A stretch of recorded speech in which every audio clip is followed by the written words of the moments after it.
Good morning, ladies. Welcome to my tea room. I hope you have a nice drink and you are relaxing and just taking in and soaking in a little bit of art today, which I was asked to share by Jennifer.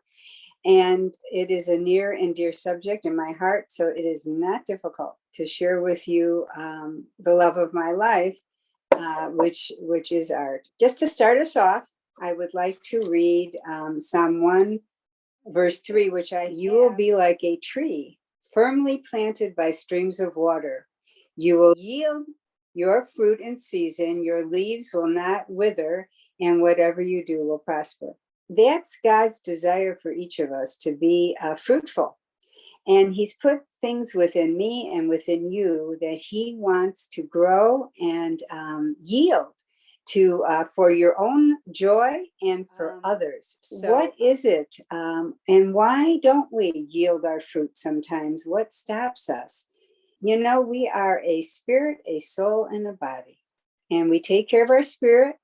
We read the Bible, we go to church, devotions. We are good with that, aren't we?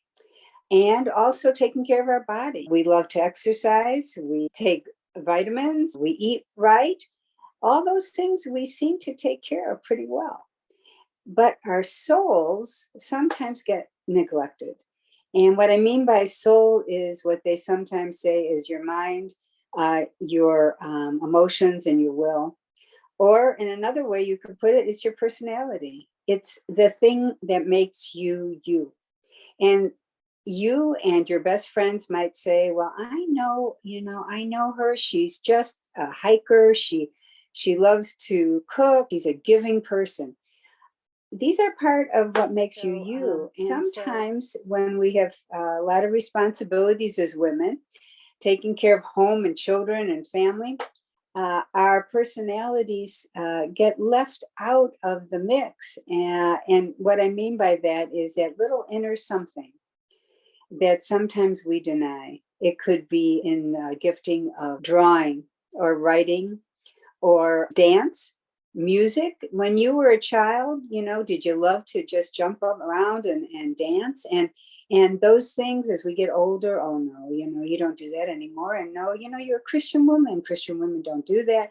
And sometimes we get so squashed that it takes can opener to open us up again. And so I want to be part of that. I want to open you up a little more to looking inside you and seeing what is there that God wants to bring out of you again that may have laid dormant because of all your responsibilities. Yes, so the first thing is I just wanted to tell you how thankful I am to be able to share some of the things I've done.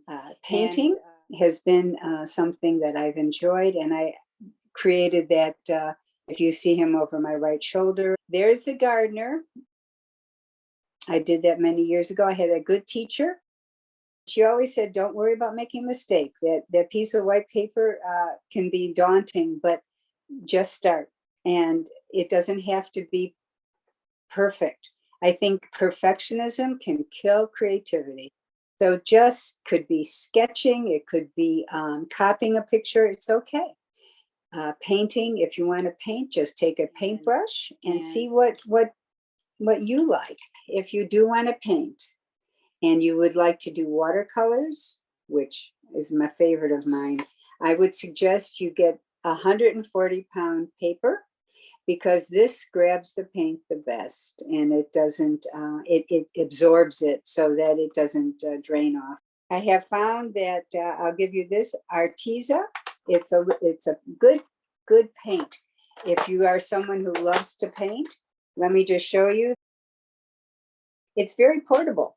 So if you want to take it somewhere, you can. That's something that I enjoy doing. And it's easy today in some respects to find things to paint, or to color or to use pencil with. They have all kinds of little cards that you can pick up through Amazon or other places, and you've probably seen them, and I know a lot of you do them. Also, I will suggest Prismacolor. It's really good if you just want to use pencil. Sit down and you say, well, I don't have much time. I have a big family. take some papers out, lay it on the table, give the kids some pencils, do it with them. Even the little ones will enjoy maybe just a big, big fat crayon that they could do, and they're doing it with mom. Give it a little try. So also, photography is a love of mine. A photo of two roses over there over my shoulder. I took that and I sent it to Canvas on Demand, and they take your photo, put it on canvas, and they enhance it so it really looks like an oil painting. It's amazing what they can do. It's really a joy to my heart to see something like that and to live with it. It's important to live with beauty around you, and it does good for you. In our world of news that comes our way and all the disasters we see, we need to push back and put beauty in for our children, our husbands, our homes, ourselves. Otherwise, it can get very depressing. And if you don't allow what's in you to come out and you stuff it, it can get you sad. So these are all ways of keeping us afloat, right? Another photo example is, I did this, it's kind of big on here, but it's, of course, a sunflower. And another source is mixed tiles and $10. Nice thing is, you can put it on your wall, no hammers, no nails. And another thing you can do with photography, which many of you have done, is make a book. This is a book I made after I left Nordstrom's. This was my locker, and I've captured different pictures of my time in Seattle. This was a good friend of mine, Cher, and she was my customer, and we became good friends. So a book is always a wonderful thing to keep as a keepsake, instead of all our photos that end up being deleted because we have too many, right? So another idea. Also, Mr. Ken, I did a book, Kenneth, and it's not just for me and him, it's for our kids. It's just a joy to be able to look back, and this is when we lived in Seattle, and to see all the beautiful pictures and the things we enjoyed. So, there you go, another picture. Book. What else do we have in our treasure box? Well, what about that story that's in your heart that you've never done, right? Because I don't have time. Well, if you just write a few words every day and find a little time to do that, that book could come about. My friend, Christine Bolin, she had never written a book, but she wanted to write about her ancestors and time of being in Norway. And when they came to America. So she wrote a book, and I do have the publisher.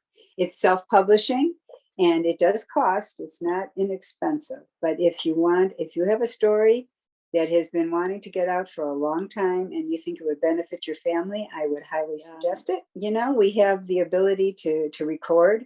We don't have to write it all out. We can record it and then type it later. So just a suggestion. Books are wonderful to encourage us and to keep us going when we don't feel like we have much energy for this. A book that helped me is by Matt Tomey. It's called Prophetic Art. And he talks about how God gives us ideas, and we're not alone. God is our creator. God is creative, and see, he will give us ideas, and it's wonderful relationship we have with our creator God to make things together. So I would highly suggest some good books on godly art. But I wanted to let you know that journaling is another way to express yourself, to get out those ideas you have. And maybe, you don't have to do them right when you get the idea. You can do them later, but write it down so you have it and you didn't lose it. I like this kind of a journal because not only can you write in it, but you can also draw in it. When you're doing a prayer, you could do a little sketch with your prayer. And that many of you like to write cards, but maybe you don't feel like you have an artistic bone in your body, but you do, because God is a creator, correct? Cards can be done like this, where you layer them. This one says a note to say thanks, and you can just glue this together And then on the inside, write a nice message. The person who does those decoupage cards, her name is Griffin. I want to show you a couple of things that I collect. And these are my little ceramic boxes that I have several of. And they have meaning to me because when I was going through a painful period in my life, I happened upon an antique store and I was looking at these beautiful boxes and I thought, well, they're too expensive, cannot afford them. But lo and behold, they weren't. And I was able to get them. And to me, it was a touch of joy to cover the pain. And I'll tell you, every time I look at those boxes, I remember how they helped me, different events. And so beauty is healing. Beauty is healing for pain. So that doesn't mean you can't collect things if you're having a wonderful day. It just means that's how these help me. So collections are good and surrounding them and your children. Children are born collectors. Take them for a walk. They want to collect rocks, twigs. And this is not limited to girls. I mean, boys can have their own collections and should be encouraged to have things that they've made around them. We had a friend over yesterday. He was 12 years old. I gave him a piece of paper and I said, Jonathan, why don't you draw something? So he did. Proud of himself. So our children have it within them. They don't need to be pushed to it. We also have it within us, but we sometimes need the encouragement to go on and explore that part of ourselves that sometimes has gone to sleep. So that's all I wanted to share with you today, and to be thankful for everything God's given you and to share that with others. And I hope you have a wonderful day. God bless you. Minnie, this is your moment to say hi to the ladies and tell them what you love the most. Well, ladies, here I am. But I love making Rita happy and Ken happy. And we spend a lot of time together, videos on YouTube. If you have a little puppet at home, just like me, you could take him out and have fun. And you never know who would love to see it. Not just kids. I have a newspaper, too. It's on YouTube called The Daily Mouse. And I give interviews. And I gave an interview to Ken. So check it out. I used to be just a little mouse, but now I am the mouse. So